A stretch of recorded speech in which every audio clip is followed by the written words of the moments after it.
क्या आपने कभी सोचा है कि कुछ क्रिएटर बहुत कम रिसोर्स होने के बावजूद भी तेजी से ग्रो कर जाते हैं, जबकि कुछ क्रिएटर सालों तक मेहनत करने के बाद भी स्ट्रगल करते रहते हैं।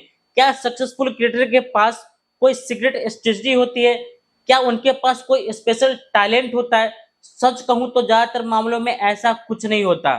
फर्क सिर्फ स्किल का होता है। और आज मैं आपको वो 3 स्किल बताने वाला हूं जो हर क्रिएटर को आनी चाहिए। अगर आपने इन स्किल को सीख लिया तो आपकी ग्रोथ की स्पीड पूरी तरह बदल सकती है। लेकिन अगर आपने इन्हें इग्नोर किया तो हो सकता है कि आप बहुत मेहनत करें और फिर भी आपको रिजल्ट ना मिले। सबसे पहले स्किल है टॉपिक सिलेक्शन। ज्यादातर क्रिएटर यही गलती करते हैं कि वो वीडियो बनाने पर फोकस करते हैं, लेकिन वीडियो किस टॉपिक पर बनानी है इस पर फोकस नहीं करते।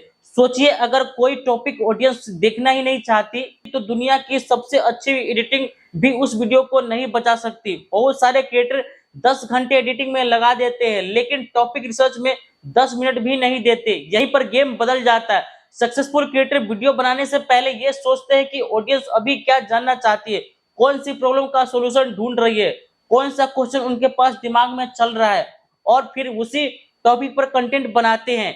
वही बजाय उनके वीडियो जल्दी पिकअप कर लेते हैं। अब बात करते हैं दूसरी स्किल की, थंबनेल और टाइटल पैकिंग की।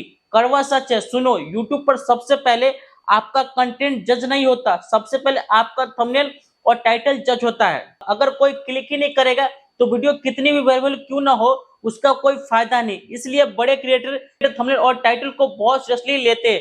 कई बार थंबनेल बनाने में वीडियो एडिटिंग से ज्यादा समय लग जाता है, क्योंकि थंबनेल का काम सिर्फ सुंदर दिखाना नहीं है, उसका काम होता है क्लिक लाना। और यही बात टाइटल पर भी लागू होता है। अगर टाइटल क्यूरियोसिटी क्रिएट नहीं कर रहा है, अगर थंबनेल अटेंशन ग्रैब नहीं कर रहा है तो ग्रोथ मुश्किल हो जाएगी। अब आते तीसरी और सबसे इंपॉर्टेंट स्किल, ऑडियंस साइकोलॉजी। यही वो स्किल है एवरेज क्रिएटर और सक्सेसफुल क्रिएटर के बीच में सबसे बड़ा फर्क पैदा करती है। ज्यादातर क्रिएटर सोचते हैं कि उन्हें क्या पसंद है, लेकिन सक्सेसफुल क्रिएटर सोचते हैं कि ऑडियंस क्या देखना पसंद करती है। यही माइंडसेट उन्हें आगे ले जाता है। मान लीजिए आपको एडिटिंग पसंद है, आप एडवांस एडिटिंग पर वीडियो बना लेते हैं, लेकिन आपकी ऑडियंस बेसिक एडिटिंग सीखना चाहती है, तो क्या होगा? वीडियो पर व्यूज नहीं आएंगे और आप फिर क्रिएटर एल्गोरिदम को ब्लेम करेगा, जबकि प्रॉब्लम एल्गोरिदम में नहीं, प्रॉब्लम ऑडियंस अंडरस्टैंडिंग में थी। यूट्यूब एक कंटेंट प्लेटफॉर्म नहीं, यूट्यूब अटेंशन प्लेटफॉर्म है।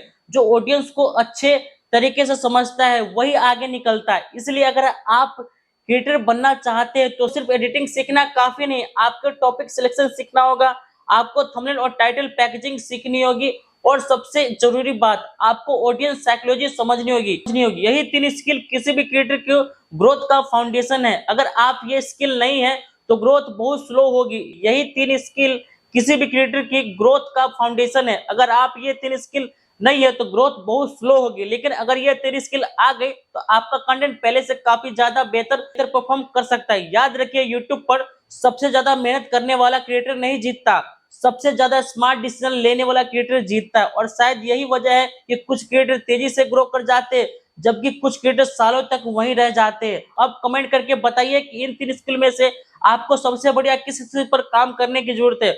और अगर आप सच में क्रिएटर जर्नी को सीरियस लेना चाहते हैं तो आज ये सिर्फ वीडियो बनाना नहीं, क्रिएटर की तरह सोचना भी शुरू कीजिए।